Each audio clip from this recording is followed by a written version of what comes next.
ಆನಂದತೀರ್ಥವರದೆ ದಾನವಾರಣ್ಯಪಾವಕೆ ಜ್ಞಾನದಾಯಿನಿ ಸರ್ವೇಶೇ ಶ್ರೀನಿವಾಸೇಸ್ತು ಮೇ ಮನಃ ಅಂಧೋಹಂ ಕರುಣಾಸಿಂಧೋ ವೀಕ್ಷೇನ ಕ್ಷೇಮ ಪದ್ಧತಿಂ ಇಂದಿರೇಶಕರಂ ಗೃಹ್ಣನ್ ವರ್ತಯಾನಿಂದ್ಯವರ್ತ್ಮನಿ ವ್ಯಾಪ್ತಿರ್ಯಸ್ಯ ನಿಜೇ ನಿಜೇನ ಮಹಸಾ ಪಕ್ಷೇ ಸಪಕ್ಷೇ ಸ್ಥಿತಿಃ ವ್ಯಾವೃತ್ತಿಶ್ಚ ವಿಪಕ್ಷತೋಥ ವಿಷಯೇ ಸಕ್ತಿರ್ನ ವೈ ಬಾಧಿತೆ ನೈವಾಸ್ತಿ ಪ್ರತಿಪಕ್ಷಯುಕ್ತಿರತುಲಂ ಶುದ್ಧಂ ಪ್ರಮಾಣಂ ಸಮೇ ಭೂಯಾತ್ ತತ್ವವಿನಿರ್ಣಯಾಯ ಭಗವಾನ್ ಆನಂದತೀರ್ಥೋ ಮುನಿಃ ಭವತಿ ಯದನುಭಾವಾದೇಡಮೂಕೋಪಿ ವಾಗ್ಮೀ ಜಡಮತಿರಪಿ ಜಂತುರ್ಜಾಯತೆ ಪ್ರಾಜ್ಞಮೌಲಿಃ ಸಕಲವಚನಚೇತೋ ದೇವತಾ ಭಾರತೀ ಸಾ ಮಮ ವಚಸಿ ನಿಧತ್ತಾಂ ಸನ್ನಿಧಿಂ ಮಾನಸೇ ಚ ನಮೋ ವಸ್ತಾತ್ವಿಕಾ ದೇವಾ ವಿಷ್ಣುಭಕ್ತಿಪರಾಯಣಾಃ ಧರ್ಮಮಾರ್ಗೇ ಪ್ರೇರಯಂತು ಭವಂತಃ ಸರ್ವ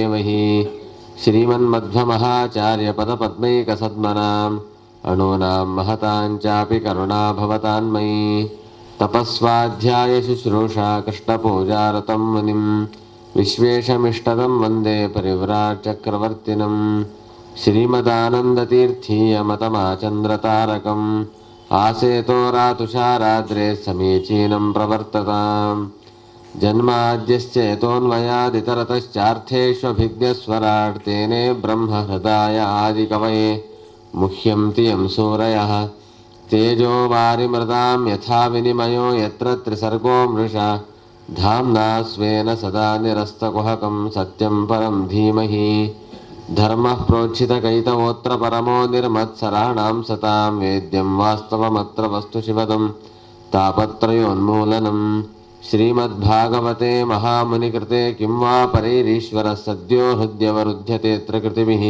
शुश्रूषुभिस्तत्क्षणात् निगमकल्पतरोर्गलितं फलं शुकमुखादमृतद्रवसंयुतं पिबत भागवतं रसमालयं मुहुरहो रसिका भुवि भावुकाः यं प्रव्रजन्तमनुपेतमपेतकृत्यं द्वैपायनो विरहकातर आजुहाव पुत्रेति तन्मयतया तरवोऽपि नेदुस्तं सर्वभूतहृदयं मुनिमानतोऽस्मि यस्वानुभावमखिलश्रुतिसारमेकमध्यात्मदीपमतितीर्षतां तमोन्धं संसारिणां करुणयाः पुराणगुह्यं तं व्याससूनमुपयामि गुरुं मुनीनां नारायणं नमस्कृत्य नरं चैव नरोत्तमं देवीं सरस्वतीं व्यासं ततो ग्रन्थमुदीरये हरिः ओं स्वस्त्यस्तु सतामशेषसन्मङ्गलानि भवन्तु। ಪರಮ ಪೂಜ್ಯ ಶ್ರೀಪಾದಂಗಳವರ ಚರಣಾರವಿಂದಗಳಲ್ಲಿ ಭಕ್ತಿಪೂರ್ವಕ ನಮಸ್ಕಾರಗಳನ್ನು ಸಮರ್ಪಣೆ ಮಾಡ್ತಾ ಭಾಗವತ ಪ್ರವಚನದ ವಿಸ್ತಾರವಾದಂತಹ ಒಂದು ಜ್ಞಾನ ಯಜ್ಞದಲ್ಲಿ ಆರಂಭದ ಸ್ಕಂದದ ಪ್ರವಚನವನ್ನು ಪ್ರಾರಂಭ ಮಾಡುವ ಗುರುಗಳ ಶ್ರೀಪಾದಂಗಳವರ ಆದೇಶದ ಅನುಗ್ರಹದ ಮೇರೆಗೆ ಯಥಾಶಕ್ತಿ ಆರಂಭವನ್ನು ಮಾಡ್ತಾ ಇದ್ದೇನೆ. ಭಾಗವತದ ಪ್ರವಚನವನ್ನು ನಾವು ಕೇಳುವಾಗ ಕಾಲ ವಿಶೇಷ ಹಾಗೂ ದೇಶ ವಿಶೇಷಗಳನ್ನು ಅವಲೋಕನೆ ಮಾಡೋದು ಸೂಕ್ತ. ಉತ್ತಮವಾದ ದೇಶ ಉತ್ತಮವಾದ ಕಾಲಗಳಲ್ಲಿ ನಾವು ಭಾಗವತದ ಸರ್ವದಾ ನಡೆಸಬೇಕು. ಪ್ರತಿನಿತ್ಯವೂ ಕೂಡ ಶ್ಲೋಕಾರ್ಧಂ ಶ್ಲೋಕಪಾದಂ ವ ನಿತ್ಯಂ ಭಾಗವತೋದ್ಭವಂ ಅಂತ ಹೇಳಿದಂತೆ ಪ್ರತಿನಿತ್ಯವೂ ಕೂಡ ಭಾಗವತದ ಶ್ರವಣವನ್ನು ಮಾಡಬೇಕಾದ ಅನಿವಾರ್ಯತೆ ಇದ್ದೇ ಇದೆ.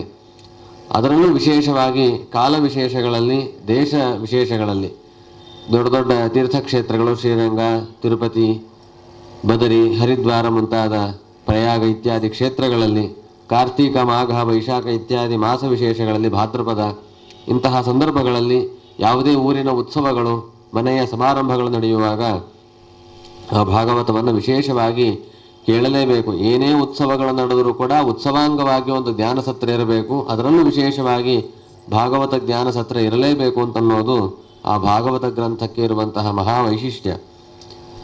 ಈ ಪರ್ವಕಾಲವನ್ನು ನಾವು ನೆನಪಿಸಿಕೊಂಡಾಗ ಮಾಘಸ್ಥಾನ ಪ್ರಾರಂಭವಾಗಿದೆ.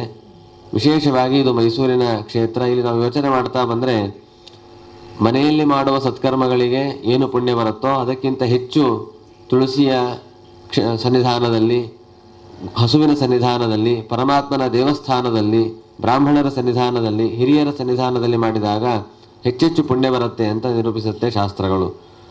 ಇಲ್ಲಿ ನಾವು ನೋಡಿದರೆ ಎಲ್ಲದರ ಸಮಾಗಮ ನಮಗೆ ಈ ಸ್ಥಳದಲ್ಲಿ ಕ್ಷೇತ್ರದಲ್ಲಿ ಕಾಣ್ತಾ ಇದೆ. ಉತ್ತಮವಾದ ಹಸುಗಳನ್ನು ನಾವಿಲ್ಲಿ ಕಾಣಬಹುದು.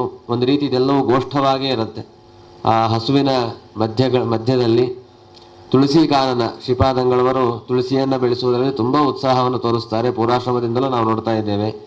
ನೀವು ಆ ಕಡೆ ಈ ಕಡೆ ನೋಡಿದರೆ ತುಳಸಿ ವೃಕ್ಷಗಳೇ ಕಾಣುತ್ತೆ. ಹಾಗಾಗಿ ತುಳಸಿ ಕಾನನಂ ಯತ್ರ ಪದ್ಮವನಾನಿಚ ವಸಂತಿ ವೈಷ್ಣವ ಯತ್ರ ತತ್ರ ಸನ್ನಿಹಿತೋಸ್ಮ್ಯಹಂ ಅಂತ ಹೇಳಿದಂತೆ ಭಗವಂತನ ಸನ್ನಿಧಾನ ಶ್ರೀಪಾದಂಗಳವರ ಅನುಗ್ರಹದಿಂದ ನಮಗೆ ಇಲ್ಲಿ ಪ್ರತಿನಿತ್ಯ ದರ್ಶನಕ್ಕೆ ಅವಕಾಶ ಸಿಗ್ತಾ ಇದೆ. ಆ ದೇವರ ಸನ್ನಿಧಾನ ಎಲ್ಲ ಶ್ರೀಪಾದಂಗಳವರೇ ಮೊದಲಾದ ವೈಷ್ಣವರ ಸನ್ನಿಧಾನ, ಹಸುಗಳು, ತುಳಸಿ ವೃಕ್ಷಗಳು, ವೇದಾಧ್ಯಯನ ಮಾಡುವಂತಹ ಒಂದು ವಿದ್ಯಾರ್ಥಿ ಸಮೂಹ, ವೇದ ಪಾಠಕರ ಸಮೂಹ, ಶಾಸ್ತ್ರಗಳ ಸಮೂಹ, ಇಂಥ ಒಂದು ಉತ್ತಮವಾದಂತಹ ಕ್ಷೇತ್ರದಲ್ಲಿ ಸಕಲ ದೇವತೆಗಳು ಕೂಡ ಸನ್ನಿಹಿತರಾಗಿರ್ತಾರೆ ಅಂತನ್ನುವ ವಿಶ್ವಾಸವನ್ನು ಶಾಸ್ತ್ರಗಳು ನಮಗೆ ತಿಳಿಸಿಕೊಡ್ತಾವೆ.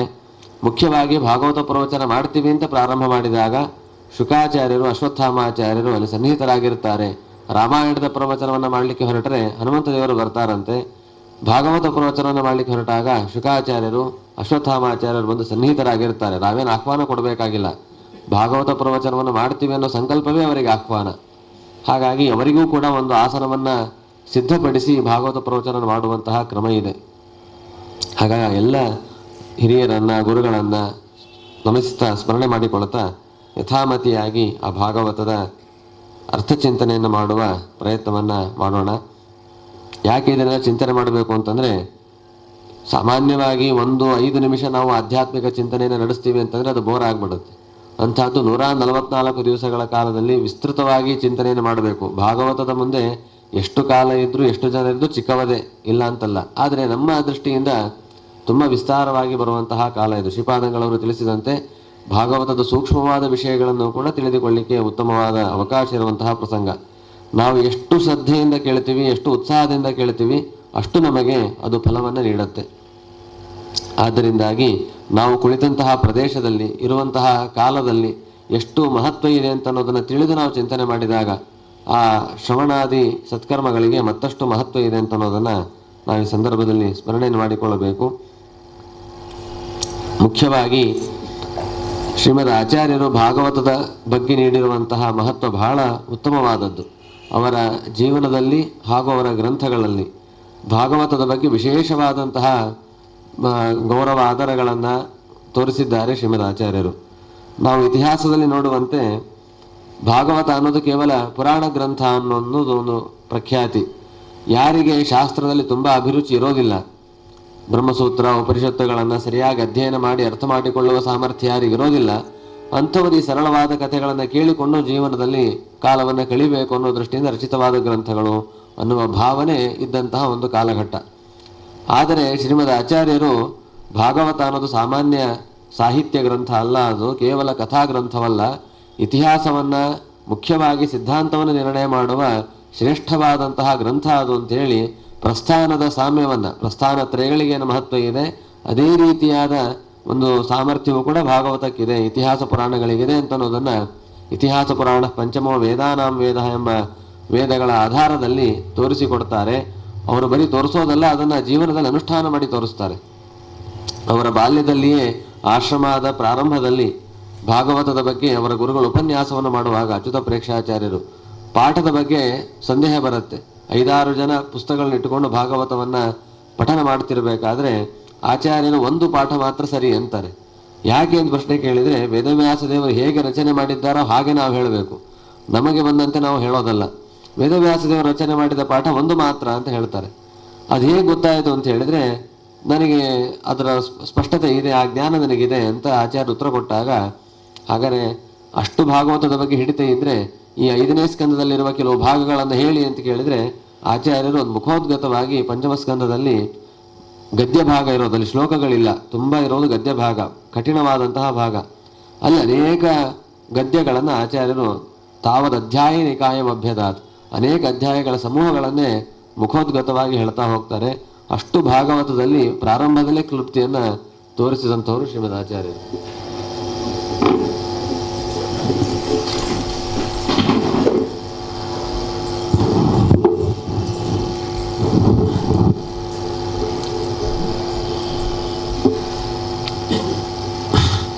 ಹೀಗೆ ಪ್ರಾರಂಭದಲ್ಲಿ ಭಾಗವತದ ಬಗ್ಗೆ ತಮ್ಮ ಅಭಿರುಚಿಯನ್ನು ಸಾಮರ್ಥ್ಯವನ್ನು ತೋರಿಸಿದಂತಹ ಶ್ರೀಮದ್ ಆಚಾರ್ಯರು ಮುಂದೆ ಸಾಗ್ತಾ ಅವರ ಜೀವನದ ಅನೇಕ ಹಂತಗಳಲ್ಲಿ ಆಚಾರ್ಯರು ಭಾಗವತದ ಪ್ರವಚನದ ಮೂಲಕ ಜನರಿಗೆ ಬ್ರಹ್ಮಸೂತ್ರ ಉಪನಿಷತ್ತುಗಳ ಮೂಲಕ ಸಿದ್ಧಾಂತವನ್ನು ಸ್ಥಾಪನೆ ಮಾಡಿ ಅದೇ ಅಭಿಪ್ರಾಯವು ಭಾಗವತದಲ್ಲಿಯೂ ಕೂಡ ಬಂದಿದೆ, ಭಾಗವತದಿಂದ ಅದರ ಮತ್ತಷ್ಟು ಸ್ಪಷ್ಟಗೊಂಡಿದೆ ಅಂತ ಅನ್ನೋದನ್ನು ಪ್ರವಚನದ ಮೂಲಕವೂ ಕೂಡ ತಿಳಿಸಿಕೊಡ್ತಾ ಇದ್ರು.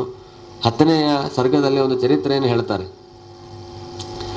13ನೇ ಸರ್ಗದಲ್ಲಿ ಜಯಸಿಂಹರಾಜನ ಆಸ್ಥಾನಕ್ಕೆ ಬಂದಾಗ ಆ ಸಭೆಗೆ ಬಂದ ತಕ್ಷಣ ಆಚಾರ್ಯರು ಮಾಡಿದ ಕೆಲಸ ಏನು ಅಂತಂದರೆ, ಅಥ ಭಾಗವತೆ ಭವಾಪಹಂತ್ರೀಂ, ಆ ಭಾಗವತದಲ್ಲಿ ಬರುವ ಕೃಷ್ಣ ಪರಮಾತ್ಮನ ಚರಿತ್ರೆಯನ್ನು ತಾವು ಹೇಳಲಿಕ್ಕೆ ಶುರು ಮಾಡ್ತಾರಂತೆ, ಪ್ರವಚನ ಮಾಡ್ತಾರೆ ಆ ಸಭೆಯಲ್ಲಿ. ಆಗ ಶ್ಲೋಕವನ್ನು ಹೇಳಬೇಕು. ಭಾಗವತ ಪ್ರವಚನ ಅಂದರೆ ಈಗೆಲ್ಲ ಹೇಗೆ ನಡೆಯುತ್ತೆ ಅಂತಂದರೆ, ಭಾಗವತ ಪ್ರವಚನ ಅಂತ ಹೆಸರಿರುತ್ತೆ, ಅಲ್ಲಿರುವ ಅನೇಕ ಕಥೆಗಳನ್ನು ಪ್ರವಚನಕಾರರು ಹೇಳ್ತಾ ಹೋಗ್ತಾರೆ, ಕೆಲವು ಶ್ಲೋಕಗಳನ್ನು ಹೇಳ್ತಾರೆ, ಕೆಲವರು ಶ್ಲೋಕಗಳನ್ನು ಹೇಳೋದೇ ಇಲ್ಲ, ಹೀಗೆಲ್ಲ ನಡೆಯುತ್ತೆ. ನಿಜವಾಗಿ ಭಾಗವತದ ಪುರಾಣದ ವ್ಯವಸ್ಥೆ ಹೇಗಿತ್ತು ಪ್ರಾಚೀನ ಕಾಲದಲ್ಲಿ ಅಂತಂದರೆ, ಶ್ಲೋಕವನ್ನು ಪಠನ ಮಾಡಬೇಕು, ಅದರ ಅರ್ಥ ವಿವರಣೆಯನ್ನು ಮಾಡಿ ಅದರ ತಾತ್ಪರ್ಯವನ್ನು ಹೇಳ್ತಾ ಹೋಗಬೇಕು. ಇದು ಭಾಗವತ ಪುರಾಣ ಅಂತ. ಪುರಾಣಕ್ಕೂ ಪ್ರವಚನಕ್ಕೂ ಸ್ವಲ್ಪ ವ್ಯತ್ಯಾಸ ಇದೆ. ಪ್ರವಚನ ಅಂತಂದರೆ ನಮ್ಮ ಮನಸ್ಸಿಗೆ ಬಂದಂತೆ ಹೇಳ್ತಾ ಹೋಗೋದು, ಪುರಾಣ ಹಾಗಲ್ಲ, ಆ ಶ್ಲೋಕಗಳ ದಾರಿಯಲ್ಲೇ ಸಾಗಬೇಕು, ಶ್ಲೋಕವನ್ನು ಹೇಳಬೇಕು. ಯಾಕೆ ಅಂತಂದರೆ ವೇದಗಳನ್ನು ಎಲ್ಲರೂ ಕೇಳಲಿಕ್ಕೆ ಆಗೋದಿಲ್ಲ, ಆದರೆ ಪುರಾಣಗಳ ಶ್ಲೋಕವನ್ನು ಶ್ರವಣ ಮಾಡಿದರೆ ಪುಣ್ಯ ಬರುತ್ತೆ. ಆ ಶ್ರವಣ ಮಾಡಿಸೋದು ಯಾರು ಮಾಡಿಸ್ಬೇಕು? ಪ್ರವಚನಕಾರನೇ ಮಾಡಿಸ್ಬೇಕು. ಹಾಗಾಗಿ ಅಕಸ್ಮಾತ್ ತುಂಬ ಅಲ್ಲಿ ಶ್ಲೋಕಗಳನ್ನು ಪಠನೆ ಮಾಡಲಿಕ್ಕೆ ಅವಕಾಶ ಆಗೋದಿಲ್ಲ ಅಂತಿದ್ರೆ ಆಗ ಬೆಳಗಿನ ಹೊತ್ತಿನಲ್ಲಿ ಭಾಗವತ ಪಾರಾಯಣವನ್ನು ಮಾಡ್ತಾ ಇದ್ರು. ಒಟ್ಟಂಗಾಡ್ ಹೈಗಿರಿವಾಚಾರ್ಯರು ಮಾಡಿದ ಭಾಗವತ ಸಪ್ತಾಹವನ್ನು ನೋಡಿದ್ದೇವೆ. ಪ್ರಾಯ ಆ ತರಹ ಭಾಗವತ ಸಪ್ತಾಹವನ್ನು ಮಾಡಿದ್ದು ನಾನು ನೋಡಿದ್ದು ಅದೇ ಕೊನೆ. ಯಾರು ಮಾಡ್ತಿರ್ಬೋದು ನಂಗೆ ಗೊತ್ತಿಲ್ಲ, ಅವರು ಮುಳುಬಾಗಿಲಿನಲ್ಲಿ ಮಾಡಿದ್ರು. ಬೆಳಿಗ್ಗೆ ಎಲ್ಲ ಭಾಗವತ ಪಾರಾಯಣವನ್ನು ಮಾಡ್ತಾ ಇದ್ರು. ಇವತ್ತೆಷ್ಟು ಉಪನ್ಯಾಸ ಮಾಡ್ತೀವೋ ಅಷ್ಟು ಭಾಗದ ಪಾರಾಯಣ. ಸ್ವಾಮಿಗಳು ಹೇಳಿದಂತೆ ಉಪವಾಸವಿದ್ದು ಪ್ರವಚನ ಮಾಡ್ತಾ ಇದ್ರು. ಬೆಳಿಗ್ಗೆ 9 ಗಂಟೆಗೆ ಶುರು ಆದರೆ ಮಧ್ಯಾಹ್ನ 1 ಗಂಟೆವರೆಗೂ ಪ್ರವಚನ ಮಾಡೋದು. ಮಧ್ಯಾಹ್ನ 1 ಗಂಟೆ ಸ್ವಲ್ಪ ವಿಶ್ರಾಂತಿ, ಊಟ ಮಾಡೋರು ಮಾಡ್ಬೋದು, ಫಲಾರ ಮಾಡೋರು ಮಾಡ್ಬೋದು, ಅವರು ಸ್ವಲ್ಪ ನೀರು ಹಣ್ಣು ತಗೊಳ್ತಾ ಇದ್ರು ಅಷ್ಟೇ. ಮತ್ತೆ ಮಧ್ಯಾಹ್ನ 3 ಗಂಟೆ ಶುರು ಆದರೆ ರಾತ್ರಿ 6:30, 7, 8 ಗಂಟೆ ತನಕನೂ ಸಾಕ್ತಾ ಇತ್ತು. ಅದಾದ್ಮೇಲೆ ಅವರು ಊಟ ಮಾಡ್ತಾ ಇದ್ರು. ಅವರಂತೂ ಊಟ ಮಾಡ್ತಾ ಇರಲಿಲ್ಲ, ಏನೊಂದು ಸ್ವಲ್ಪ ಹಣ್ಣು ಹಾಲು ತಗೊಳ್ತಾ ಇದ್ರು ಮಧ್ಯಾಹ್ನದಲ್ಲಿ. ಬೆಳಿಗ್ಗೆ ಪಾರಾಯಣ, ಮಧ್ಯಾಹ್ನ ಪ್ರವಚನ. ಯಾಕೆ ಎಲ್ಲ ಶ್ಲೋಕವನ್ನು ಪ್ರವಚನದ ಓಘದಲ್ಲಿ ಓದ್ಲಿಕ್ಕೆ ಆಗೋದಿಲ್ಲ ಅನ್ನೋದಕ್ಕೋಸ್ಕರವಾಗಿ ಬೆಳಿಗ್ಗೆ ಪಾರಾಯಣವನ್ನು ಮಾಡ್ತಾ ಇದ್ರು. ತಾತ್ಪರ್ಯ ಏನು ಅಂತಂದರೆ ಶ್ಲೋಕಗಳನ್ನು ಉಚ್ಚಾರಣೆ ಮಾಡಬೇಕು, ಅದನ್ನು ಶ್ರವಣ ಮಾಡಬೇಕು, ಅದರ ಮೂಲಕವಾಗಿ ಅರ್ಥವನ್ನು ನಾವು ತಿಳಿದುಕೊಳ್ಳಬೇಕು. ಇದು ಭಾಗವತದ ಪುರಾಣದ ಪ್ರವಚನದ ಕ್ರಮ. ಈ ರೀತಿ ಸ್ಥಿತಿ ಇದೆ. ಹಾಗಾಗಿ ಆಚಾರ್ಯರು ಕೂಡ ಈ ಭಾಗವತ ಶ್ಲೋಕವನ್ನು ಹೇಳಿ ಪ್ರವಚನ ಮಾಡಬೇಕು. ಅದರಲ್ಲಿ ಏನು ಮಾಡ್ತಾ ಇದ್ರು ಅಂತಂದರೆ, ತಾವು ಪ್ರವಚನವನ್ನು ಮಾಡ್ತಾ ಇದ್ರೆ ತಮ್ಮ ಶಿಷ್ಯರು ಶ್ಲೋಕವನ್ನು ಪಠನೆ ಮಾಡಬೇಕು. ನಿಜ ಶಿಷ್ಯ ಪ್ರವರೇಣ ವಾಚ್ಯಮಾನೆ ಅಂತ ಹೇಳ್ತಾರೆ. ಅನುರೂಪ ಗುಣಸ್ವರಾದಿಭಾಜ ನಿಜ ಶಿಷ್ಯ ಪ್ರವರೇಣ ವಾಚ್ಯಮಾನೆ. ಆಚಾರ್ಯರ ಅನೇಕ ಜನ ಶಿಷ್ಯರು, ಅದರಲ್ಲಿ ಋಷಿಕೇಶ ತೀರ್ಥರು ಒಳ್ಳೆ ಕಂಠವನ್ನು ಹೊಂದಿದ್ರಂತೆ. ಬರೀ ಕಂಠ ಹೊಂದಿರೋದಲ್ಲ, ಪಂಡಿತಾಚಾರ್ಯರು ತುಂಬ ಸುಂದರವಾಗಿ ತಿಳಿಸ್ತಾರೆ.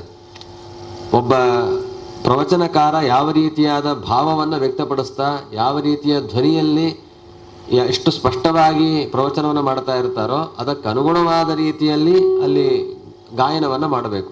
ಹಳೆ ಕಾಲದಲ್ಲಿತ್ತು ಗಾಯನ ಪ್ರವಚನ ಅಂತ. ಅವರೊಂದು ಧ್ವನಿಯಲ್ಲಿ ಇವರೊಂದು ಧ್ವನಿಯಲ್ಲಿ ಮಾಡಿದರೆ ಅದಕ್ಕೆರಡಕ್ಕೂ ಮ್ಯಾಚ್ ಆಗೋದಿಲ್ಲ. ಸಂಗೀತವನ್ನು ಬಲ್ಲವರಿಗೆ ಗೊತ್ತಿರುತ್ತೆ, ಇಬ್ಬರು ಸಂಗೀತಗಾರರು ಜೊತೆ ಸೇರ್ತಾರೆ ಅಂತಂದರೆ ಅವೆರಡಕ್ಕೂ ಮ್ಯಾಚ್ ಆಗಬೇಕು. ಇದು ಒಂದು ರೀತಿ ಸಂಗೀತದ ಪ್ರಭೇದವೂ ಸೇರಿಕೊಂಡಿರುತ್ತೆ.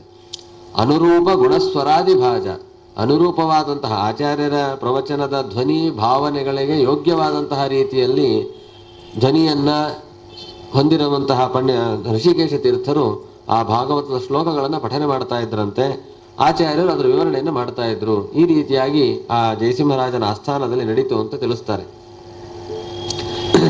ಈ ರೀತಿ ಭಾಗವತದ ಮಹತ್ವವನ್ನು ತಾವು ತಿಳಿಸ್ತಾ ಅದರ ಪ್ರವಚನವನ್ನು ಮಾಡಿ ಜೊತೆಯಲ್ಲಿ ಅದಕ್ಕೆ ವ್ಯಾಖ್ಯಾನವನ್ನು ಕೂಡ ಮಾಡ್ತಾರೆ.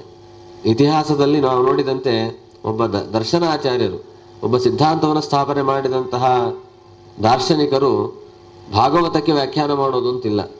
ಉಪನಿಷತ್ತುಗಳಿಗೆ ವ್ಯಾಖ್ಯಾನ ಮಾಡ್ತಾರೆ, ಬ್ರಹ್ಮಸೂತ್ರಗಳಿಗೆ ವ್ಯಾಖ್ಯಾನ ಮಾಡ್ತಾರೆ. ಭಾಗವತ ಅನ್ನೋದು ಕತೆ, ಅದಕ್ಕೇನು ವ್ಯಾಖ್ಯಾನ ಮಾಡಬೇಕು ಅಂತ. ಆವಾಗ ಆಚಾರ್ಯರು ಅದರ ವ್ಯಾಖ್ಯಾನವನ್ನು ಮಾಡಿ ಅದರ ಗಾಂಭೀರ್ಯ ಎಷ್ಟಿದೆ ಅಂತ ತೋರಿಸಿಕೊಡ್ತಾರೆ. ಸ್ವಾಮಿಗಳು ಹೇಳಿದ್ರಲ್ಲ, ವಿದ್ಯಾವತಾಂ ಭಾಗವತೇ ಪರೀಕ್ಷಾ. ಸಂಸ್ಕೃತ ಬಂದ ಮಾತ್ರಕ್ಕೆ ಭಾಗವತ ಅರ್ಥ ಆಗತ್ತೆ ಅಂತಿಲ್ಲ. 16 ಶಾಸ್ತ್ರಗಳ ಪಾಂಡಿತ್ಯ ಇದೆ ಅಂದ ಮಾತ್ರಕ್ಕೆ ಭಾಗವತ ಅರ್ಥ ಆಗತ್ತೆ ಅಂತಿಲ್ಲ. ಏನಿದ್ರು ಕೂಡ ಭಗವಂತನ ವಿಶೇಷವಾದ ಅನುಗ್ರಹವಿರಬೇಕು, ಬೇರೆ ಬೇರೆ ಪ್ರಮೇಯಗಳ ಜ್ಞಾನವಿರಬೇಕು. ಅದರಲ್ಲೂ ಕೂಡ ಆಚಾರ್ಯರ ಭಾಗವತ ತಾತ್ಪರ್ಯದ ಸ್ಪಷ್ಟವಾದ ಜ್ಞಾನ ಇರಬೇಕು. ಪಂಡಿತಾಚಾರ್ಯರು ಹೇಳ್ತಾರೆ ಸುಮಧ್ವ ವಿಜಯದಲ್ಲಿ, ಭಾಗವತ ತಾತ್ಪರ್ಯವನ್ನು ಅಧ್ಯಯನ ಮಾಡದೆ ಭಾಗವತವನ್ನು ಓದಿದ್ರೆ ಹೇಗಿರುತ್ತೆ ಪರಿಸ್ಥಿತಿ. ಇತಿಹಾಸ ಪುರಾಣಾಬ್ಧೇಹೇ ಭವಚ್ಚಿತ್ತಾದ್ರಿ ಲೋಡಿತಾತ್ ಜಾತಾಂ ಭಾರತ ತಾತ್ಪರ್ಯ ಸುಧಾಂ ಕಸ್ತನ್ನ ಸೇವತೆ. ಅದು ಮಹಾಭಾರತ ತಾತ್ಪರ್ಯ ನಿರ್ಣಯ ಹೇಳುವಂತಹದ್ದು. ಅಭಾಷಾತ್ರಯ ವೇದಿನ ಭವತ ಸುಸಖಾಚಕ್ರೆ ಶ್ರೀ ಭಾಗವತ ನಿರ್ಣಯ ಅಂತ. ಒಬ್ಬ ದಾರಿ ಹೋಗ ಸಂಚಾರ ಮಾಡ್ತಾ ಹೋಗ್ತಿರ್ತಾನೆ. ಸಂಚಾರ ಮಾಡ್ತಾ ಒಂದು ದೇಶಕ್ಕೆ ಹೋದಾಗ ಆ ದೇಶದಲ್ಲಿ ವ್ಯವಹಾರದಲ್ಲಿರುವಂತಹ ಭಾಷೆಗಳ ಬಗ್ಗೆ ಇವನಿಗೆ ಗೊತ್ತಿರಬೇಕು. ಈಗ ಉದಾಹರಣೆಗೆ ಕುಂಭಮೇಳ ಅಂತ ಉತ್ಸಾಹದಿಂದ ಪ್ರಯಾಗಕ್ಕೆ ಹೋಗ್ತೀರಿ ಅಂತ ಅಂದ್ಕೊಳ್ಳೋಣ. ಹೋದಾಗ ಅಲ್ಲಿ ವ್ಯವಹಾರ ಮಾಡಲಿಕ್ಕೆ ಒಂದು ಹಿಂದಿ ಗೊತ್ತಿರಬೇಕು, ಅಥವಾ ಅಲ್ಲಿ ಸ್ಥಳೀಯ ಭಾಷೆ ಗೊತ್ತಿರಬೇಕು, ಅಥವಾ ಇಂಗ್ಲೀಷ್ ಏನೋ ಒಂದು ಬೇಕು. ಅವರಿಗೂ ಗೊತ್ತಿರೋ ಭಾಷೆ ನಮಗೆ ಗೊತ್ತಿರಬೇಕು. ಏನು ಗೊತ್ತಿಲ್ಲದೆ ಸುಮ್ಮನೆ ಹೋಗಿಬಿಟ್ರೆ ಆಗ ಅಲ್ಲೇನು ಮಾಡ್ಲಿಕ್ಕಾಗತ್ತೆ? ಏನು ಮಾಡ್ಲಿಕ್ಕೆ ಆಗೋದಿಲ್ಲ. ಈಗೆಲ್ಲ ಸ್ವಲ್ಪ ಫೋನೆಲ್ಲ ಅಪ್ಡೇಟ್ ಆಗಿದೆ, ಏನಾದ್ರು ಸರ್ಕಸ್ ಮಾಡ್ಬೋದು, ನಮ್ಮವ್ರು ಯಾರೋ ಇರ್ತಾರೆ ಅಂತ. ಯಾರು ಇಲ್ದವ್ರು ಅಪರಿಚಿತ ಪ್ರದೇಶಕ್ಕೆ ಹೋದ್ರೆ ನಾವೇನು ಮಾಡ್ಲಿಕ್ಕಾಗತ್ತೆ? ಯಾರು ಮೋಸ ಮಾಡಿದ್ರು ಅನುಭವಿಸ್ಬೇಕು, ದಾರಿ ತಪ್ಪಿಸ್ಕೊಂಡ್ರು ಅನುಭವಿಸ್ಬೇಕು, ಎಲ್ಲ ಒದ್ದಾಡಬೇಕಾಗತ್ತೆ. ಹಾಗೆ ಪುರಾಣ ಸ್ಥಾನ ಪಾಂಥಾನ ಅಭಾಷಾತ್ರಯ ವೇದಿನಾಂ ಭವತಾ ಸುಸಖಾಚಕ್ರೆ ಶ್ರೀ ಭಾಗವತ ನಿರ್ಣಯ. ಪುರಾಣ ಪ್ರಪಂಚ ಅನ್ನೋ ಒಂದು ಹೊಸ ಪ್ರದೇಶ ಇದು. ನೀವು ಎಷ್ಟೇ ಪಾಂಡಿತ್ಯವನ್ನು ಪಡೆದಿರಿ, ಆದರೆ ಪುರಾಣದ ಪ್ರಪಂಚಕ್ಕೆ ಹೋದಾಗ ಅಲ್ಲಿಯ ಭಾಷೆಗಳನ್ನು ಅಧ್ಯಯನ ಮಾಡಬೇಕು. ಅಲ್ಲಿ 3 ಭಾಷೆಗಳಿರುತ್ತೆ: ಸಮಾಧಿ ಭಾಷೆ, ಗುಹ್ಯ ಭಾಷೆ ಮತ್ತು ದರ್ಶನ ಭಾಷೆಗಳು ಅಂತ. ಅವುಗಳಲ್ಲಿ ಪ್ರಭೇದಗಳು 106 ಆ ಎಲ್ಲ ಭಾಷೆಗಳ ಬಗ್ಗೆ ಸರಿಯಾಗಿ ನೀವು ತಿಳಿದಿದ್ರೆ ಆಗ ನೀವಲ್ಲಿ ಸಂಚಾರ ಮಾಡಬಹುದು. ಅದನ್ನು ತಿಳಿದಿಲ್ಲ ಅಂತಂದರೆ ಕಣ್ಣಿಗೆ ಬಟ್ಟೆ ಕಟ್ಟಿದಂತಾಗತ್ತೆ. ಅಂತಹ ಸಂದರ್ಭದಲ್ಲಿ ಯಾವುದೊಬ್ಬ ಸ್ನೇಹಿತ ಬಂದು ನಮಗೆ ಸಹಾಯವನ್ನು ಮಾಡಬೇಕು. ಆ ಸ್ನೇಹಿತ ಯಾರು ಅಂತಂದರೆ ಅದೇ ಭಾಗವತ ತಾತ್ಪರ್ಯ. ಭವತ ಸುಸಖಾಚಕ್ರೆ ಶ್ರೀ ಭಾಗವತ ನಿರ್ಣಯ. ಈ ರೀತಿ ಶ್ರೀಮದ್ ಆಚಾರ್ಯರು ಭಾಗವತ ತಾತ್ಪರ್ಯವನ್ನು ರಚನೆ ಮಾಡುವುದರ ಮೂಲಕ ಕೇವಲ ಭಾಗವತಕ್ಕೆ ಮಾತ್ರ ಅಲ್ಲ, ಎಲ್ಲ ಪುರಾಣಗಳನ್ನು ಯಾವ ರೀತಿಯಾಗಿ ನಾವು ಅರ್ಥ ಮಾಡಿಕೊಳ್ಳಬೇಕು, ಪುರಾಣವೂ ಸರಿ ಮಹಾಭಾರತವೂ ಸರಿ, ಭಾಗವತ ತಾತ್ಪರ್ಯ ನಿರ್ಣಯ, ಮಹಾಭಾರತ ತಾತ್ಪರ್ಯ ನಿರ್ಣಯಗಳ ಮೂಲಕ ಇತಿಹಾಸ ಪುರಾಣಗಳನ್ನು ಯಾವ ರೀತಿ ಅಧ್ಯಯನ ಮಾಡಬೇಕು, ತಿಳ್ಕೊಳ್ಬೇಕು ಅಂತ ಅನ್ನೋದನ್ನು ಶ್ರೀಮದ್ ಆಚಾರ್ಯರು ತಾವು ತೋರಿಸಿಕೊಟ್ಟಿದ್ದಾರೆ. ಮುಂದೆ ಆಚಾರ್ಯರು ಹಾಕಿಕೊಟ್ಟಂತಹ ದಾರಿಯಲ್ಲಿ ಅವರ ಶಿಷ್ಯರು, ಮುಖ್ಯವಾಗಿ ವಿಜಯಧ್ವಜ ತೀರ್ಥರು, ನಂತರದಲ್ಲಿ ಯಾದವಾರ್ಯರು, ಯಾದವೇಂದ್ರ ತೀರ್ಥರು, ಸತ್ಯಧರ್ಮ ತೀರ್ಥರು, ಇವರೆಲ್ಲರೂ ಕೂಡ ಸತ್ಯಾಭಿನವ ತೀರ್ಥರು, ಹೀಗೆ ಅನೇಕ ಮಹನೀಯರು ಭಾಗವತಕ್ಕೆ ವ್ಯಾಖ್ಯಾನವನ್ನು ಮಾಡಿದ್ದು ನಮಗೆ ಸಂಖ್ಯೆಯಲ್ಲಿ ಕೆಲವರು ಜನ ಕಾಣಬಹುದು. ಆದರೆ ಅದನ್ನು ಜೀವನದಲ್ಲಿ ಅಧ್ಯಯನದಲ್ಲಿಟ್ಟುಕೊಂಡು ಅಧ್ಯಾಪನವನ್ನು ಮಾಡ್ತಾ, ಪ್ರವಚನವನ್ನು ಮಾಡ್ತಾ, ಪಾರಾಯಣವನ್ನು ಮಾಡ್ತಾ ತಮ್ಮ ಜೀವನದ ಉಸಿರನ್ನಾಗಿಸಿಕೊಂಡಂತಹ ಮಹನೀಯರು ಬಹಳಷ್ಟು ಜನ ಇದ್ದಾರೆ. ಎಷ್ಟೋ ಜನ ಹಿರಿಯರು ಭಾಗವತದ ಒಂದು ಶ್ಲೋಕವನ್ನೂ ಕೇಳದೆ ಊಟವನ್ನು ಕೂಡ ಮಾಡೋದಿಲ್ಲ ಅನ್ನೋ ಸಂಕಲ್ಪವನ್ನು ಇತ್ತೀಚಿನವರೆಗೂ ಪಾಲಿಸಿದಂಥವರಿದ್ದಾರೆ. ಈಗಲೂ ಕೆಲವರು ಇರಬಹುದು. ಅಂತಹ ನಿಷ್ಠೆಗಳನ್ನು ಪಾಲಿಸಿದಂಥವರಿದ್ದಾರೆ. ಆ ಎಲ್ಲ ಮಹನೀಯರು ಉಳಿಸಿಕೊಂಡು ಬಂದದ್ದರಿಂದ ಇವತ್ತಿಗೂ ನಾವು ಭಾಗವತದ ವೈಭವವನ್ನು ಕಾಣ್ತಾ ಇದ್ದೇವೆ. ಎಷ್ಟೇ ವ್ಯತ್ಯಾಸಗಳು, ಕಾಲದ ಪ್ರಭಾವ, ಮನುಷ್ಯರ ಅಶಕ್ತಿಗಳಿಂದ ಜರ್ಜರಿತವಾದರೂ ಕೂಡ ಇನ್ನೂ ಭಾಗವತದ ಮಹಿಮೆಯನ್ನು ನಾವು ಕಾಣಲಿಕ್ಕೆ ಅವಕಾಶವಾಗ್ತಾ ಇದೆ. ಅಂತಹ ಎಲ್ಲ ಶ್ರೀಮದ್ ಆಚಾರ್ಯಾದಿ ಗುರುಗಳ ಅನುಗ್ರಹದಿಂದ, ಅವರ ಮಾರ್ಗದರ್ಶನದಲ್ಲಿ ಭಾಗವತದ ಬಗ್ಗೆ ಒಂದೆರಡು ಅಂಶಗಳನ್ನು ತಿಳಿದುಕೊಳ್ಳುವ ಪ್ರಯತ್ನವನ್ನು ಮಾಡೋಣ. ಭಾಗವತ ಯಾಕೆ ಬಂದಿದೆ, ಭಾಗವತದ ಉದ್ದೇಶ ಏನು ಅಂತ ಒಂದು ಪ್ರಶ್ನೆ. ಮೊದಲನೇ ಶ್ಲೋಕದಲ್ಲಿ ಪರಮಾತ್ಮನನ್ನ ಸ್ಮರಣೆ ಮಾಡುತ್ತಾರೆ ವೇದವ್ಯಾಸ ದೇವರು. ಜನ್ಮಾದ್ಯಸ್ಯ ಯಥೋನ್ಮಯಾದಿತರತಶ್ಚಾರ್ಥೇಷ್ವಭಿಜ್ಞಸ್ವರಾಟ್ ತೇನೆ ಬ್ರಹ್ಮಹೃದಾಯ ಆದಿಕವಯೇ ಮುಹ್ಯಂತಿ ಯಂ ಸೂರಯಃ ತೇಜೋ ವಾರಿಮೃದಾಂ ಯಥಾ ವಿನಿಮಯೋ ಯತ್ರ ತ್ರಿಸರ್ಗೋ ಮೃಷ ಧಾಮ್ನಾ ಸ್ವೇನ ಸದಾ ನಿರಸ್ತಕುಹಕಂ ಸತ್ಯಂ ಪರಂ ಧೀಮಹಿ. ತುಂಬ ವಿಸ್ತೃತವಾದಂತಹ ವ್ಯಾಖ್ಯಾನದ ಮಹತ್ವವನ್ನು ಪಡೆದಿದೆ ಈ ಮೊದಲ ಶ್ಲೋಕ. ಸಾಮಾನ್ಯವಾಗಿ ಅದರ ಅಭಿಪ್ರಾಯವನ್ನು ತಿಳಿಯೋಣ. ಜನ್ಮಾದ್ಯಸ್ಯಯತಃ, ಈ ಜಗತ್ತಿನ ಸೃಷ್ಟಿಯಾದಿಗಳು ಯಾವ ಪರಮಾತ್ಮನಿಂದ ಆಗ್ತಾ ಇದೆಯೋ ಅಂತಹ ಭಗವಂತನನ್ನು ನಾವು ಧ್ಯಾನ ಮಾಡೋಣ. ಇನ್ನು ಅನೇಕ ವಿಶೇಷಣಗಳನ್ನು ಕೊಡ್ತಾರೆ. ಜನ್ಮಾದ್ಯಸ್ಯ ಯಥೋನ್ಮಯಾತ್ ಇತರತಶ್ಚ ಅರ್ಥೇಶ್ವಭಿಜ್ಞೇಶ್ವರಾಟ್, ವೇದಗಳಿಂದ ಉಪಕ್ರಮಾದಿ ಲಿಂಗಗಳಿಂದ ಪರಮಾತ್ಮನು ತಾನು ಪ್ರತಿಪಾದ್ಯನಾಗಿದ್ದಾನೆ. ಬ್ರಹ್ಮದೇವರಿಗೆ ತನ್ನ ತತ್ವವನ್ನು ತಿಳಿಸಿಕೊಟ್ಟಂಥವನು. ಪರಮಾತ್ಮನನ್ನು ತಿಳಿಲಿಕ್ಕೆ ಹೊರಟಂತಹ ಎಷ್ಟೋ ಜನ ಜ್ಞಾನಿಗಳೇ ಮೋಹಕ್ಕೆ ಒಳಗಾಗ್ತಾ ಇದ್ದಾರೆ. ಈ ರೀತಿ ಆ ಭಗವಂತನ ವಿಚಿತ್ರವಾದ ಮಹಿಮೆ ಇದೆ. ಜಗತ್ತಿನ ಸೃಷ್ಟಿ, ಆತ್ಮ ಸೃಷ್ಟಿ, ಜೀವ ಸೃಷ್ಟಿ, ಜಡ ಸೃಷ್ಟಿ, ಈ 3 ರೀತಿಯಾದ ಸೃಷ್ಟಿಗಳನ್ನು ಮಾಡ್ತಾ ಇದ್ದಾನೆ. ಯಾಕೆ? ಜಗತ್ತಿಗಾಗಿ. ಈ ಜಗತ್ತಿನ ಸೃಷ್ಟಿಯಿಂದ ಭಗವಂತನಿಗೇನೂ ಆಗಬೇಕಾಗಿಲ್ಲ. ಆದರೆ ಜಗತ್ತಿಗೆ ಉಪಯೋಗ ಆಗಬೇಕು. ಯಾಕೆಂದರೆ ಇಷ್ಟೆಲ್ಲ ಇದೆ ಅಂತ ಅನ್ನೋದಕ್ಕೆ ನಾವು ಸುರಕ್ಷಿತವಾಗಿರ್ತೇವೆ. ಆತ್ಮನ ಉದ್ಧಾರ ಆಗಬೇಕು, ಪರಮಾತ್ಮನ ಉದ್ಧಾರ ಅಲ್ಲ. ಪರಮಾತ್ಮ ಯಾವಾಗಲೂ ಮೇಲೆ ಇರ್ತಾನೆ. ಪರಮಾತ್ಮನ ಸ್ಥಾನಕ್ಕೆ ನಾವೆಲ್ಲ ಹೋಗಬೇಕು ಅನ್ನೋದಕ್ಕೋಸ್ಕರ ನಮಗಾಗಿ ಜಗತ್ತಿನ ಸೃಷ್ಟಿಯನ್ನು ಮಾಡಿ, ಬರೀ ಜಡವಾದ ಸೃಷ್ಟಿಯಲ್ಲ, ಚೇತನದ ಸೃಷ್ಟಿಯನ್ನು ಮಾಡ್ತಾನೆ, ತನ್ನ ಸೃಷ್ಟಿಯನ್ನು ಮಾಡಿಕೊಳ್ತಾನೆ. ಪರಮಾತ್ಮನ ಸೃಷ್ಟಿ ಅಂದರೆ ಬೇರೆ ಬೇರೆ ರೂಪಗಳಿಂದ ಅದರ ಅಭಿವ್ಯಕ್ತಿ. ಈ ರೀತಿಯಾದ ಮೂರು ಸೃಷ್ಟಿ, ಈಶ್ವರ, ಚೇತನ, ಜಡ, ಈ ಮೂರು ರೀತಿಯ ಸೃಷ್ಟಿಯನ್ನು ಮಾಡಿ ಆ ಜಗತ್ತಿನ ಉದ್ಧಾರಕ್ಕೆ ಪರಮಾತ್ಮ ತಾನು ಪ್ರೇರಣೆಯ ಸಹಕಾರವನ್ನು ನೀಡ್ತಾ ಇದ್ದಾನೆ. ಅಂತಹ ಪರಮಾತ್ಮ ಸತ್ಯನಾದಂಥವನು, ನಿರ್ದುಷ್ಟನಾದಂಥವನು, ಗುಣಪರಿಪೂರ್ಣನಾದಂಥವನು. ಅಂತಹ ಪರಮಾತ್ಮನ ನಾವು ಧ್ಯಾನ ಮಾಡೋಣ ಅಂತ ವೇದವ್ಯಾಸ ದೇವರು ತಿಳಿಸ್ತಾರೆ. ವೇದವ್ಯಾಸ ದೇವರು ಸ್ವಯಂ ಭಗವತ್ ಸ್ವರೂಪ. ಅವ್ರು ಯಾಕೆ ನಮಸ್ಕಾರ ಮಾಡಬೇಕು? ನಮಸ್ಕಾರ ಮಾಡೋದು ಯಾಕೆ? ನಮಗೇನಾದ್ರು ಒಂದು ಭಾವನೆ ಮೊದಲು ತಂದ್ಕೊಳ್ಳೋಣ. ನಮಗೆಲ್ಲ ಇದೆ, ದುಡ್ಡಿದೆ, ಆರೋಗ್ಯ ಇದೆ, ಶಿಷ್ಯ ಸಂಪತ್ತು, ಸ್ನೇಹಿತರ ಸಂಪತ್ತು, ಎಲ್ಲ ಸುಖ ಇದೆ ಅಂತ ಅನ್ಕೊಳ್ಳೋಣ. ನಾವು ಯಾರಿಗಾದ್ರೂ ತಲೆ ಬಾಗ್ತೀವ? ಖಂಡಿತವಾಗಿ ಬಾಗೋದಿಲ್ಲ. ಯಾಕೆ ಅಂತಂದರೆ ಕಷ್ಟ ಇದ್ದಾಗ ಮನುಷ್ಯ ಬಾಗ್ತಾನೆ, ಕಷ್ಟವೇ ಇಲ್ಲ ಅಂತಂದರೆ ಯಾರಿಗೂ ಬಾಗೋದಿಲ್ಲ. ಸಂಕಟ ಬಂದಾಗ ಮಾತ್ರ ವೆಂಕಟರಮಣ ಅಂತ ಅನ್ನೋರು ನಾವು. ಆದ್ದರಿಂದ ನಮಗೇನಾದ್ರು ಸಮಸ್ಯೆ ಇದೆ ಅಂತ ನಾವು ದೇವರಿಗೆ, ಗುರುಗಳಿಗೆ ನಮಸ್ಕಾರ ಮಾಡಬೇಕು. ಏನು ಸಮಸ್ಯೆ ಇಲ್ಲ ಅಂತಂದರೆ ಯಾಕೆ ನಮಸ್ಕಾರ ಮಾಡಬೇಕು? ನಾವೇ ಮಾಡೋದಿಲ್ಲ. ಏನೋ ಈ ದೊಡ್ಡ ಎಕ್ಸಾಮ್ ಇದೆ, ಅಲ್ಲಿ ಪಾಸ್ ಆಗಬೇಕು, ಏನೋ ದೊಡ್ಡ ಕೆಲಸ ಇದೆ, ಅದರಲ್ಲಿ ನಾವು ಉತ್ತೀರ್ಣರಾಗಬೇಕು, ಆ ಕೆಲಸ ಪೂರ್ತಿ ಆಗಬೇಕು ಅಂದಾಗ ಎಲ್ಲ ಸೇವೆ ಸೂತ್ರಗಳೆಲ್ಲ ನಡೀತಾ ಇರುತ್ತೆ. ಏನೂ ಇಲ್ಲ ಅಂತಂದರೆ ಯಾವುದು ನಡೆಯೋದಿಲ್ಲ. ಅದೇ ದೇವಸ್ಥಾನ ಅಲ್ಲೇ ಪಕ್ಕದಲ್ಲಿರುತ್ತೆ, ಆ ಕಡೆ ನಾವು ತಲೆ ಕೂಡ ಹಾಕೋದಿಲ್ಲ. ಇದು ಸ್ಥಿತಿ ಇದೆ. ಹಾಗಾದರೆ ಪರಮಾತ್ಮನಿಗೆ ನಿತ್ಯ ತೃಪ್ತ, ಯಾವುದೂ ಬೇಕಾಗಿಲ್ಲ, ಏನೂ ಆಗಬೇಕಾಗಿಲ್ಲ, ಮತ್ತು ಅವನಿಗೆ ಯಾವ ಕಷ್ಟಗಳೂ ಇಲ್ಲ. ಹೀಗಿರುವಾಗ ದೇವರ್ಯಾಕೆ ನಮಸ್ಕಾರ ಮಾಡ್ತಾನೆ ಅಂತಂದರೆ ಅದು ಶಿಷ್ಯ ಶಿಕ್ಷಣೆ, ಅದೊಂದು ಶಿಷ್ಟಾಚಾರ. ದೇವರೇ ಹೇಳಿಕೊಳ್ತಾನೆ ಭಗವದ್ಗೀತೆಯಲ್ಲಿ, ನಮೇ ಪಾರ್ಥಾಸ್ತಿ ಕರ್ತವ್ಯಂ ತ್ರಿಷು ಲೋಕೇಶು ಕಿಂಚನ ನಾನವಾಪ್ತಂ ಅವಾಪ್ತವ್ಯಂ ವರ್ತಯೇವಚ ಕರ್ಮಣಿ. ಮೂರು ಲೋಕಗಳಲ್ಲಿ, ಮೂರು ಅವಸ್ಥೆಗಳಲ್ಲಿ ನನಗೆ ಆಗಬೇಕಾದ ಕರ್ತವ್ಯಗಳು ಅಂತೇನೂ ಇಲ್ಲ. ನಮೇ ಪಾರ್ಥಾಸ್ತಿ ಕರ್ತವ್ಯಂ ತ್ರಿಷು ಲೋಕೇಶು ಕಿಂಚನ, ನಾನು ಹೊಂದಬೇಕಾದದ್ದು ಇಲ್ಲ, ಹೊಂದುವಂಥ ಅನಿವಾರ್ಯತೆಯೂ ನನಗಿಲ್ಲ. ನಾನವಾಪ್ತಂ ಅವಾಪ್ತವ್ಯಂ, ಆದರೂ ಕೂಡ ವರ್ತಯೇವಚ ಕರ್ಮಣಿ, ಅಷ್ಟಿದ್ರೂ ಕೂಡ ನಾನು ಕೆಲಸಗಳನ್ನು, ಕರ್ಮಗಳನ್ನು ಮಾಡ್ತಾನೆ ಇರ್ತೀನಿ. ಯಾಕೆ? ಯದಿಶ್ಚಯಂ ನವರ್ತೇಯಂ ಜಾತು ಕರ್ಮಣ್ಯತಂದ್ರಿತಃ ಮಮ ವರ್ತಮಾನುವರ್ತಂತೆ ಮನುಷ್ಯ ಪಾರ್ಥ ಸರ್ವಶಃ. ಒಂದು ವೇಳೆ ನನಗೇನು ಬೇಕಾಗಿಲ್ಲ ಅಂತ ನಾನು ಕರ್ಮಗಳಿಂದ ದೂರ ಸರಿದ್ರೆ, ಮಾಡಬೇಕಾದ ಕರ್ತವ್ಯಗಳನ್ನು ಮಾಡಲಿಲ್ಲ ಅಂತಂದರೆ, ಈ ಎಲ್ಲ ಜೀವರಿದ್ದಾರಲ್ಲ ಇವರು ನನ್ನನ್ನೇ ಅನುಕರಣೆ ಮಾಡ್ತಾರೆ. ನನ್ನನ್ನೇ ಅನುಕರಣೆ ಮಾಡೋದನ್ನ ಅರ್ಥ ಏನು? ದೇವರೇ ನಮಸ್ಕಾರ ಮಾಡಿಲ್ಲ, ನಾವ್ಯಾಕ್ರಿ ಮಾಡಬೇಕು? ಎಷ್ಟೋ ಜನ ಕೇಳ್ತಾರಲ್ಲ, ರಾಮನೇ ಹತ್ತು ಬಿಟ್ಟಿದ್ದಾನಂತೆ ನಾವ್ಯಾಕೆ ಕಳಬಾರ್ದು, ಕೃಷ್ಣನೇ ಹೀಗೆ ಮಾಡಿದಂತೆ ನಾವ್ಯಾಕೆ ಮಾಡಬಾರ್ದು? ಅವ್ರು ಮಾಡಿರೋ ಒಳ್ಳೆಯ ಕೆಲಸಗಳು ಏನು ಆದರ್ಶ ಅಂತ ಅದು ನಾವು ಯೋಚನೆ ಮಾಡೋದಿಲ್ಲ. ಯಾವುದು ಮನುಷ್ಯರಿಗೆ ಮಾಡಬಾರ್ದು ಅಂತ ಹೇಳಿರ್ತಾರೋ ಅದನ್ನು ಒಂದು ವೇಳೆ ಭಗವಂತ ಏನಾದ್ರು ಮಾಡಿಬಿಟ್ಟಿದ್ದ ಅಂತಂದರೆ, ಕೃಷ್ಣ 16,000 ಜನ ಮದುವೆ ಮಾಡ್ಕೊಂಡಿದ್ದಾನೆ, ನಾವ್ಯಾಕೆ ಮದುವೆ ಮಾಡ್ಕೋಬಾರ್ದು? ಮಾಡ್ಕೊಳ್ಳಿ, ಯಾರು ಬೇಡ ಅಂತಾರೆ? ಯಾವ ರೀತಿ ಮದುವೆ ಮಾಡಿಕೊಂಡು ಮುಂದೆ ಎಲ್ಲರಿಗೂ ಯಾವ ರೀತಿಯಾಗಿ ತಾನು ಸುಖವನ್ನು ಕೊಟ್ಟಿದ್ದಾನೆ ಅದೇ ರೀತಿ ಕೊಡಬೇಕು. ಅದನ್ನು ನೋಡೋದಿಲ್ಲ, ವಿತಂಡವಾದಗಳಿಗೆ ಮಾಡ್ತಾರೆ. ಒಟ್ಟಾರೆ ಮನುಷ್ಯರು ದೇವರ ದಾರಿಯನ್ನೇ ಅನುಸರಣೆ ಮಾಡ್ತಾರೆ. ಎಷ್ಟಾಗತ್ತೋ ಅಷ್ಟು ಅವರವ್ರ ಶಕ್ತಿಯಲ್ಲಿ. ಹೇಳೋದಂತೂ ಹಾಗೆ ಹೇಳ್ತಾರೆ, ದೇವರೇ ನಾವು ನಮಸ್ಕಾರ ಮಾಡಿಲ್ಲ, ನಮಸ್ಕಾರ ಮಾಡಬೇಕು ಅಂತೆಲ್ಲ ಈ ರೀತಿ ಮಾತನಾಡಿ ಗ್ರಂಥದ ಪ್ರಾರಂಭದಲ್ಲಿ, ಸತ್ಕರ್ಮಗಳ ಪ್ರಾರಂಭದಲ್ಲಿ ದೇವರಿಗೆ ನಮಸ್ಕಾರ ಮಾಡಬೇಕು ಅನ್ನೋ ಒಂದು ಪದ್ಧತಿಯನ್ನೇ ಬಿಟ್ಟು ಬಿಡ್ತಾರೆ ಅನ್ನೋದಕ್ಕೋಸ್ಕರ ಆ ಪದ್ಧತಿ ಬಿಡಬಾರದು. ದೇವರಿಗೆ ಅದರಿಂದ ಪ್ರಯೋಜನ ಇಲ್ಲ, ನಮಗದರಿಂದ ಪ್ರಯೋಜನ ಇದೆ. ಯತ್ರ ತ್ರಿಸರ್ಗೋ ಮೃಷ ಅಂತ ಹೇಳಿದಂತೆ ಜಗತ್ತಿನ ಸೃಷ್ಟಿಯಲ್ಲಿ ಇದು ಒಂದು ಮಂಗಲಾಚರಣೆಯನ್ನು ಮಾಡಬೇಕು ಅಂತನೋ ಒಂದು ಪದ್ಧತಿ ಏನಿದೆ, ಇದು ಕೂಡ ಜೀವರಿಗೆ ತಿಳಿಸಲಿಕ್ಕೋಸ್ಕರ ಮಾಡಿರುವಂತಹ ಪದ್ಧತಿ ಹೊರತು ಭಗವಂತನಿಗೆ ಅದರಿಂದ ಏನೂ ಆಗಬೇಕಾಗಿಲ್ಲ. ಆ ರೀತಿ ಆ ಭಗವಂತನ ನಮಸ್ಕಾರವನ್ನು, ಪ್ರಾರ್ಥನೆಯನ್ನು ಮಾಡಿ ಆ ಗ್ರಂಥದ ಆರಂಭವನ್ನು ವೇದವ್ಯಾಸದೇವರು ಮಾಡ್ತಾ ಇದ್ದಾರೆ. ಅಲ್ಲಿ ಒಂದು ಅಂಶ ಬರುತ್ತೆ. 2ನೇ ಶ್ಲೋಕದಲ್ಲಿ ಏನು ಹೇಳ್ತಾ ಇದ್ದಾರೆ?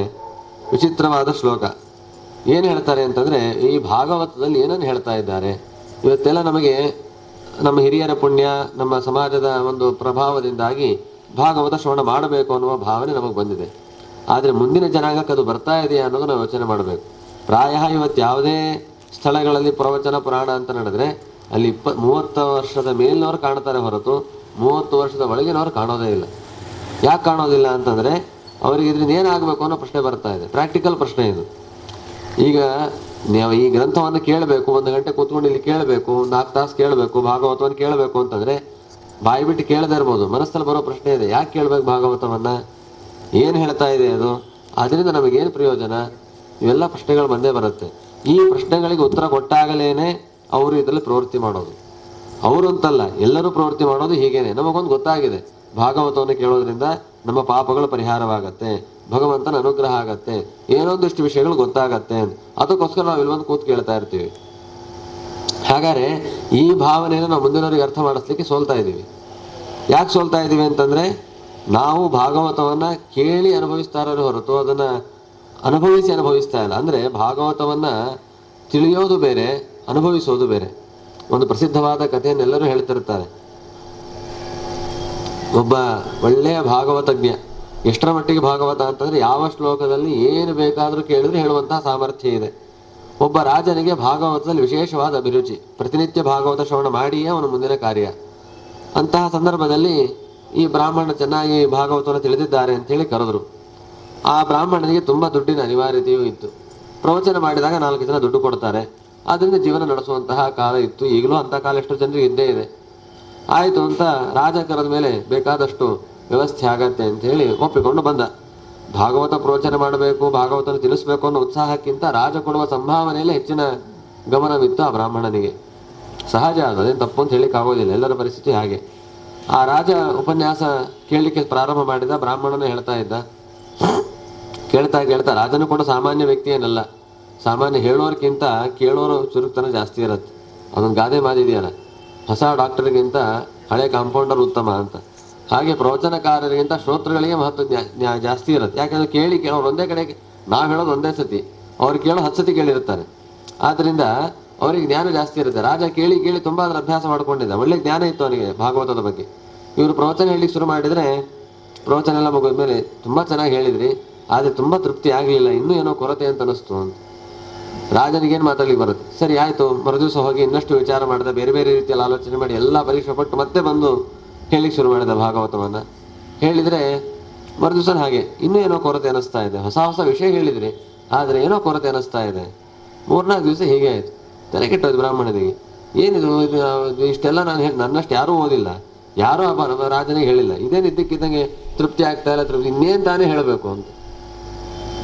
ಸರಿ, ಇನ್ನೊಂದು 10 ಸತಿ ಓದಿ ಬಿಡೋಣ ಅಂತ ಹೇಳಿ ಆ ಭಾಗವತವನ್ನ ಆಮೂಲಾಗ್ರವಾಗಿ ಪರಿಶೀಲನೆ ಮಾಡಲಿಕ್ಕೆ ಶುರು ಮಾಡಿದ್ರಂತೆ. ಏನಿದೆ ಭಾಗವತದಲ್ಲಿ, ಯಾರಿಗೂ ಸಿಗದೇ ಇರುವಂತಹ ಅಮೂಲ್ಯ ರತ್ನ ಸಿಗಲೇಬೇಕು ಅಂತ ನೋಡ್ತಾ ಹೋದ್ರೆ ಆ ಭಾಗವತದ ಅಭ್ಯಾಸ ಇತ್ತು, ಅವರಿಗೆ ಸಂಸ್ಕಾರವೂ ಇತ್ತು.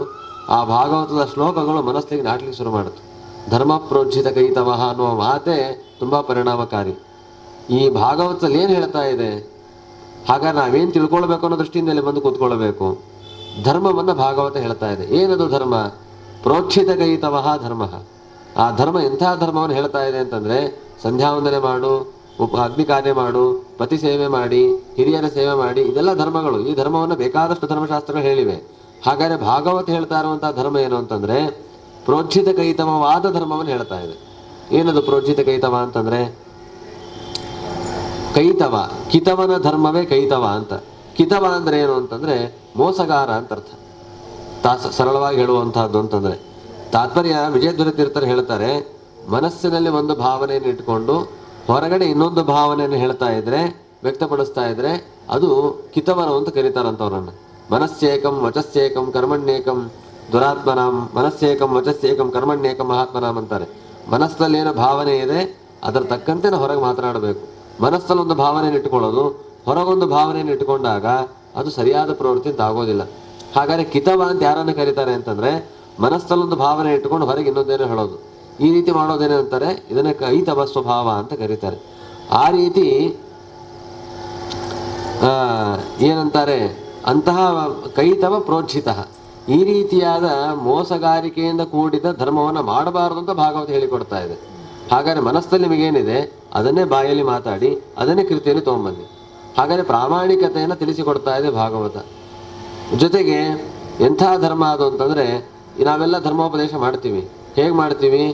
ನಿಮಗೆ ತಿಳಿಬೇಕು, ಧರ್ಮವನ್ನು ಮಾಡಬೇಕು ಅನ್ನೋ ಉದ್ದೇಶಕ್ಕಿಂತ ನಾವು ಪ್ರವಚನ ಮುಗಿಯೋಷ್ಟೊತ್ತಿಗೆ ಎಷ್ಟು ಸಂಭಾವನೆ ಕೊಡ್ತಾರೆ, ಎಷ್ಟು ದಕ್ಷಿಣೆ ಕೊಡ್ತಾರೆ, ಪ್ರವಚನಕ್ಕೆ ಮಾತ್ರ ನಾವು ಹೇಳ್ತಾ ಇರೋದಲ್ಲ, ಇನ್ಯಾವುದೇ ಕೆಲಸಗಳಿರಲಿ, ಪೂಜೆ ಮಾಡೋದಾಗಿರಲಿ, ನಾವು ಮಾಡೋ ಬೇರೆ ಬೇರೆ ವೃತ್ತಿಗಳಾಗಿರಲಿ, ಎಲ್ಲ ಮಾಡೋ ಕೆಲಸಗಳು ಕೂಡ ದುಡ್ಡಿನ ಹಿಂದೆ ಇರುತ್ತೆ, ಅಥವಾ ಇನ್ನೊಂದೇನೋ ಪ್ರಸಿದ್ಧಿ ಹಿಂದೆ. ಎಷ್ಟು ಹೊಗಳಿದ್ರು, ಒಂದು ಕೀರ್ತಿ, ಇಲ್ಲ ಧನ, ಇಲ್ಲ ಇನ್ನೊಂದೇನೋ ಬೆಂಬಲಗಳು, ಇಂತಹ ಲೌಕಿಕವಾದ ಅಪೇಕ್ಷೆಗಳನ್ನ ಇಟ್ಕೊಂಡೆ ನಾವು ಮಾಡ್ತಾ ಇರೋದು. ಮಾಡ್ಬೇಕಾದ್ರೆ ಮಾತಲ್ಲಿ ಏನಿರುತ್ತೆ, ಅಯ್ಯೋ ನಮಗೆ ದುಡ್ಡು ಬೇಡ, ಕೀರ್ತಿಯು ಬೇಡ, ಏನು ಬೇಡ, ಎಲ್ಲದರಿಂದ ನಾವು ದೂರ ಇರಬೇಕು ಅಂತ.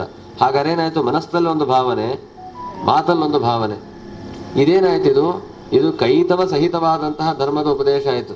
ಹಾಗಾದರೆ ಕೈತವೋಜ್ಜಿತವಾದಂತಹ ಧರ್ಮ